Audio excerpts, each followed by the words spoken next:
انکار کر دیا تو پھر کوئی بھی جرات نہیں کرے گا. علی نے انکار کر دیا تو ہم لڑنے کیسے جائیں گے؟ بہتر یہ ہے کہ علی سے نہ کہا جائے.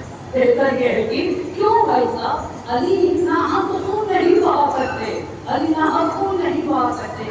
اچھا اتنی بات جب اور کیا ریئیکشن ہوا آپ کو بتائیں. تاریخ میں اتنے زیادہ شواہد موجود ہیں کہ لوگ زکوٰۃ کو مانتے تھے. یہ ایک مسئلہ بہت اہم ہے.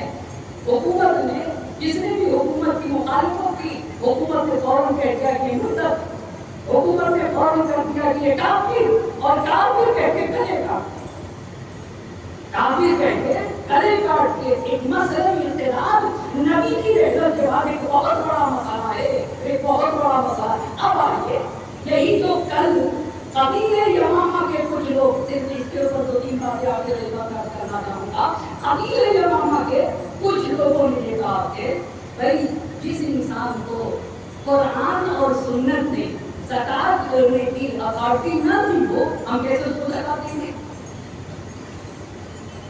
بھائی زکوٰۃ ہر کسی کو تو ہم نہیں دے سکتے نا. یہ قبیلہ یمامہ نے کہا کہ بھائی کہاں سے ان کو زکوٰۃ دے دیں خلیفہ افضل کو, جسے نہ قرآن سے زکوٰۃ لینے کی اتھارٹی دی ہو اور نہ ہی سنت سے زکوٰۃ دینے کی اتھارٹی دی ہو. یہ بتائیے سنت کس کو کہتے ہیں؟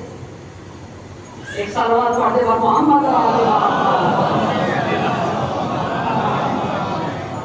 معصوم کتنے ہیں؟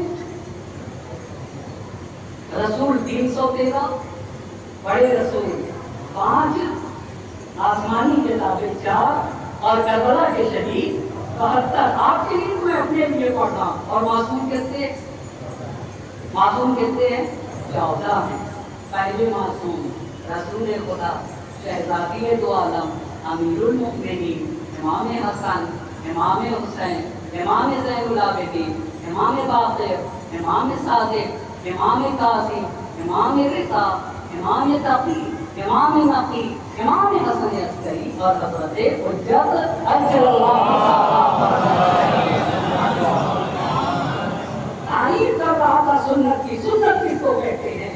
قول معصوم, فعل معصوم اور تقریر معصوم. معصوم کتنے ہو گئے؟ 14 ہو گئے نا. ان 14 معصوم کے حدیث کو سنت کہا جائے گا, ان کے عمل کو سنت کہا جائے گا. اور اگر میں اپنے امام کے سامنے وضو کروں اور میرے امام دیکھ بھی رہے ٹوک بھی سکتے ہو, لیکن میرے امام میرے وضو کو دیکھ کر خاموش رہ جائے, اگر امام میرے عمل کو دیکھ کر خاموش رہ جائے تو مجھے سمجھ لینا چاہیے میرے وضو میں کوئی مشکل نہیں ہے. اسی کو تقریر معصوم کہا جاتا ہے. ایک صلوات پڑھیں گے اسی کو کیا کہا جاتا ہے؟ تقریر یہ والی نہیں جو ہم اور آپ کر رہے ہیں. ایک اور صلوات پڑھنے بس یمامہ کے لوگوں نے کہا کہ جس کو قرآن اور سنت نے زکوٰۃ لینے کی اتھارٹی نہیں دی ہے, آپ اسے زکوٰۃ نہیں دے سکتے. بس یمامہ کے ایک گروہ نے اپنے مالدار لوگوں سے زکوٰۃ لی اور زکوٰۃ لینے کے بعد اپنے ہی قبیلے کے فقیر لوگوں نے بانٹ دیا, مگر مدینے کی حکومت کو نہیں دیا.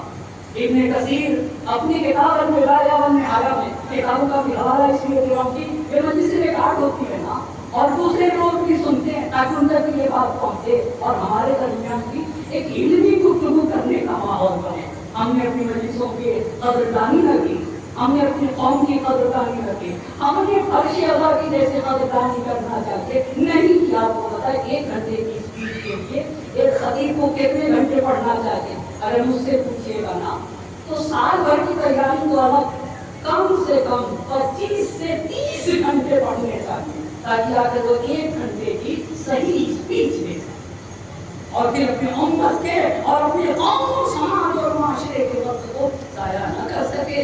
یہ فرش ادا ہے جہاں عدالت پسند, اقبو اور غیور لوگوں کی تربیت کی جاتی ہے نا, اس جگہ کو فرش ادا کہا جاتا ہے. یہ کوئی معمولی جگہ نہیں ہے. ہمزے نے لکھا تھا جس جگہ پہ حسین کے نام پہ لوگ جمع ہوتے ہیں اس جگہ کو گرا دینا چاہیے. کیوں گرا دینا چاہیے؟ اس لیے کہ یہاں کے اوپر عزیز, غیور اور غیرتدار لوگوں کی تربیت کی جاتی ہے. ایک صلوات پڑھنے والوں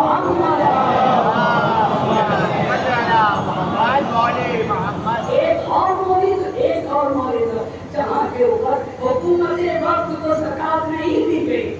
وہ قیس بن عاصم بن طری ہیں جنہیں خود رسول خدا نے کہا تھا اپنے قبیلے کی زکات کو جمع کرنا، لیکن نبی کرام کی وفات کے بعد انہوں نے قبیلے کی زکات کو جمع کی اور جمع کرنے کے بعد اس میں بانٹ دیا، اپنے ہی قبیلے کے غریب لوگوں میں بانٹ دیا۔ انہوں نے بھی مدینے کی حکومت کو زکات نہ پڑھائی، مگر مدینے کی حکومت نے ان کے اس عمل کو خیانت جانا اور ایک بڑا جرم جانا ان کے، اسی لیے ہمارے شیعہ علی دین ہے نوقتی کا کہنا یہ ہے کہ کچھ لوگوں نے یہ کہا کہ بھائی جب تک ہم کو یہ پتہ نہ چل جائے گا کہ خلافت کس کا حق ہے اس وقت تک ہم زکات مدینے کی حکومت کو نہیں دے سکتے۔ اس کا مطلب یہ ہوا کہ یہ جو قبیلے تھے یہ زکات کا انکار نہیں کرتے تھے۔ میں نے ایک مثال دی تھی، ایک مرتبہ میں کہوں کہ میں نماز کو نہیں مانتا، میں نماز پر ایمان نہیں رکھتا، میں زکات کو نہیں مانتا، میں خمس کو نہیں مانتا۔ ایک مرتبہ کہ مولانا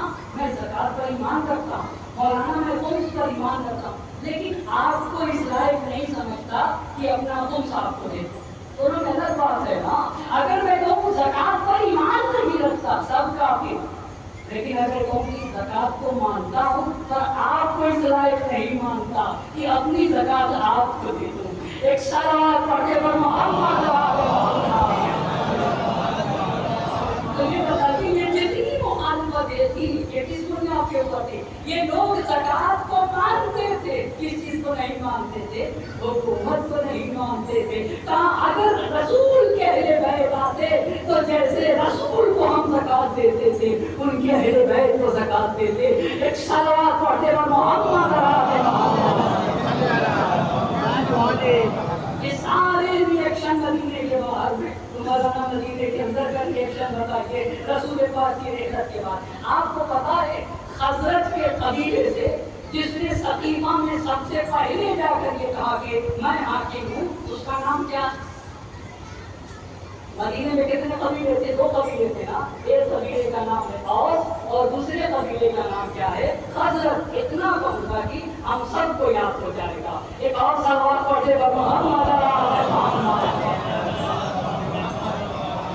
ایک قبیلے کا نام ہے اوس، دوسرے قبیلے کا نام ہے خزرج۔ اچھا، دوسرے قبیلے کا نام ہے خزرج۔ تو خزرج سے جو سب سے پہلا انسان رسول کی رحلت کے بعد جس نے سقیفہ میں قدم رکھا ہے اسے کہتے ہیں سعد بن عبادہ۔ اسے کیا کہا جاتا ہے؟ سب سے پہلے یہی سعد بن عبادہ سقیفہ میں گیا اور اس نے اپنے قبیلے اور خاندان کے لوگوں کو کہا کہ بھائی حاکم میں ہوں گا، تم لوگ میرے ہاتھوں پہ بیعت کرو۔ اتنے میں حضرت عمر کو پتا چلا، حضرت عمر نے ابو بکر سے کہا ہم وہاں حاکم بن رہے ہیں۔ تو یہ لوگ گئے اور پھر انہوں نے خلیفہ بنا دیا۔ تو یہ بتائیے سعد نے نہ ابو بکر کے ہاتھ پہ بیعت کی نہ ہی عمر کے ہاتھوں سے بیعت کی، تو سعد کا کیا ہوا؟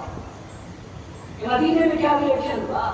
سعد بن عبادہ نے نہ ابو بکر کے ہاتھوں پہ بیعت کی نہ عمر کے ہاتھوں پہ بیعت کی، تو ان کا کیا ہوا؟ جب وہ عمر خلیفہ بنے تو ایک دن سعد گھوڑے پر بیٹھے اور ادھر سے عمر آ رہے تھے، راستے میں دونوں کے گھوڑے قریب ہو گئے تو عمر نے کہا ہاں سعد، تو انہوں نے کہا ہاں عمر، یہ الفاظ ہے ہاں سعد، انہوں نے کہا ہاں عمر۔ تاکہ کیا تم نہیں تھے سقیفہ میں جمع ہو گئے تھے؟ عمر نے کہا میں تو تھا پر میں تو تھا، کیا تم ہی تھے؟ کیا تم ہی ایسا وہاں سقیفہ میں کہہ رہے تو عمر نے سعد بھی یہ بات سے کہا ہمیں کا نہیں کہہ رہا تھا، لیکن بہت توجہ لگے گا، لیکن میں تم سے بہتر تمہارے ساتھی کو سمجھتا ہوں۔ اس کو ساتھی کون سا نہیں تھا؟ ابھی کل بتایا نا، حضرت ابو بکر نے کہا کہ سب سے قریبی اور سب سے قریبی میرے دوست حضرت عمر تھے۔ ایک اور سلوات پڑھتے بولو محمد۔ اچھا کہا کہ میں تم سے بہتر تمہارے ساتھی کو سمجھتا تھا، تو عمر نے کہا کہ اگر مجھ سے بہتر سمجھتے تھے تو تم کو مدینہ چھوڑ کے چلے جانا چاہیے۔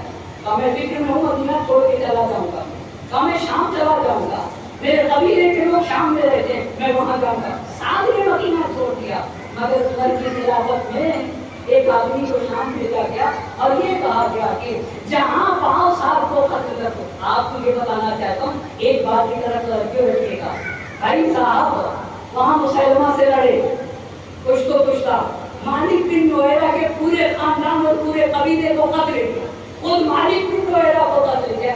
اتنا انہوں نے قریشی کی ہے کہ قریشی نہیں کر رہے تھے کہ اپنی حکومت کی بنیاد کو مضبوط کر رہے تھے، بہت توجہ کریے گا، اتنا خوف تاریخ تھا مدینے میں بھی، مدینے سے باہر بھی خوف تاریخ کیا کہ کوئی بول نہ سکے ان کے خلاف اور کوئی اپنی زبان کھول نہ سکے۔ اچھا، 7 دن کے بعد شام چلا گیا، دوسری حکومت نے ایک آدمی کو شام میں بھیجا اور کہا جہاں بھی 7 دن کے بعد ملے وہاں ان کو قتل کر دینا، لہٰذا 7 دن کے بعد کو تیر سے مار کے قتل کیا گیا۔ حوالین میں شام میں ایک جگہ ہے، حوالین وہاں قتل کیا گیا، اور قتل کا بہانہ کیا بنایا گیا شام میں، کہا کہ چونکہ 7 کھڑے ہو کر پیشاب کرتے تھے، 7 کیا کرتے تھے، 7 کھڑے ہو کر پیشاب کرتے تھے، اس لیے جناتوں نے انہیں قتل کیا، اس لیے جناتوں نے انہیں قتل کیا۔ تو ایک شاعر نے کہا کہ 7 کی مشکل یہ رہی تھی کہ 7 کھڑے ہو کر پیشاب کرتے تھے، 7 کی سب سے بڑی مشکل تھی یہ کہ 7 نے ابو بکر کی بیعت نہیں کی تھی، اس لیے 7 کو قتل کیا گیا۔ ایک سرور پڑھنے پر محمد اب آپ دیکھیں تو مدینے کے باہر کا ریئیکشن، مدینے کے اندر کا ریئیکشن کیا ہوگا۔ 7 کو مدینے سے نکالا گیا اور شام میں لے جا کر قتل کیا گیا، یہ ایک ریئیکشن مدینے کے اندر کا ریئیکشن۔ اچھا، رسول خدا کے چچا ہیں، ان کا نام ہے عباس، رسول خدا کے چچا کا نام کیا ہے؟ عباس۔ عباس ابن عبد المطلب کو مال و دولت کے ہرے بھرے باغ دکھائے گئے، وہ کیسے کئی سال خلافت غصب ہوئی تو عباس ابن عبد المطلب، فضل ابن عباس، سہیل بن عوام، جناب عمار یاسر، جناب سلمان فارسی، جناب ابو ذر غفاری، جناب مقداد، ان سب نے احتجاج کیا حکومت کے خلاف، اور احتجاج کرنے کے بعد امیر المومنین کے گھر میں انہوں نے احتجاج پر بیٹھے۔ کتنے لوگ بیٹھے؟ کئی لوگ تھے، جن میں عباس تھے، جن میں فضل بن عباس تھے، جن میں عمار یاسر تھے، جن میں سلمان تھے، جن میں ابو ذر غفاری تھے، جن میں مقداد تھے، جن میں زبیر بن عوام تھے، کہ سب امیر المومنین کے ساتھ۔ تو ایک دن حضرت ابو بکر نے یہ کہا کہ یہ بتاؤ ان کے ساتھ کیا کیا جائے، اس کے ساتھ یہ جو لوگ مدینے میں امیر المومنین کے گھر میں بیٹھے ہیں ان کے ساتھ کیا کیا جائے۔ تو ان کی ایک کمیٹی تھی، اس کمیٹی میں حضرت عمر، ابو عبیدہ بن جراح، مغیرہ بن شعبہ اور ابو بکر، کتنے لوگ ہو گئے؟ 4 لوگ ہو گئے نا، 4 لوگوں کی کمیٹی بنی۔ پہلے خلیفہ نے پوچھا کہ جو لوگ علی کے طرفدار ہیں ان کے ساتھ کیا کیا جائے۔ توجہ کریے گا، اس ماحول میں امیر المومنین کے کردار کو بتانا چاہوں گا، جو علی کے طرفدار ہیں ان کے ساتھ کیا کیا جائے۔ تو مغیرہ بن شعبہ نے اس بات کو جو آپ کی خدمت میں عرض کر رہا ہوں، تاریخ یعقوبی نے بھی لکھا ہے، شرح نہج البلاغہ میں ابن ابی الحدید معتزلی نے بھی لکھا ہے، کہا رسول خدا کے چچا عباس کو اپنی طرف کر لو، عباس ابن عبد المطلب کو بلایا جائے اور ان سے کہو کہ دیکھیے علی کا ساتھ چھوڑ کر حکومت کی طرف آ جائے، آپ کو اور آپ کی خاندان کو حکومت سے وظیفہ ملتا رہے گا، جب تک آپ کی نسل رہے گی اس حکومت سے آپ کو بھی ملے گا وظیفہ، آپ کی خاندان کو بھی۔ اچھا، تو انہوں نے کہا بھائی بات تو صحیح ہے، عباس کو توڑتے ہیں، بہت توجہ کرنے کا، عباس ابن عبد المطلب کو کیا کیا جائے؟ توڑا جائے۔ تو اب جس دن یہ خلیفہ بنے اس کے دوسرے دن کا یہ واقعہ، جس کو ابن ابی الحدید معتزلی نے لکھا، مغرب کے بعد عباس ابن عبد المطلب کے گھر پہ 4 لوگ گئے، کون تھے؟ عمر، ابو عبیدہ، مغیرہ بن شعبہ اور ابو بکر، یہ 4 لوگ ہیں۔ 4 لوگ جاننے کے بعد سب سے پہلے جس نے تقریر کی وہ حضرت ابو بکر۔ تقریر کیا کی بھائی صاحب؟ تقریر کی کہ اللہ کے حمد و ثنا بجا لائے، اور حمد و ثنا کے بعد کا اس نے رسول کو اپنا نبی بنایا اور وہ مومنین کے درمیان آئے۔ توجہ کریے گا، عباس کے سامنے یہ تقریر ہو رہی ہے، رسول کو مومنین کا، محمد صلی اللہ علیہ وسلم کو مومنین کا رسول بنایا، وہ مومنین کے درمیان آئے، رہے بھی اور پھر دنیا سے چلے گئے، لیکن انہوں نے اپنے بعد کسی کو جانشین نہیں بنایا، اور لوگوں نے عباس ابن عبد المطلب سے کہے اور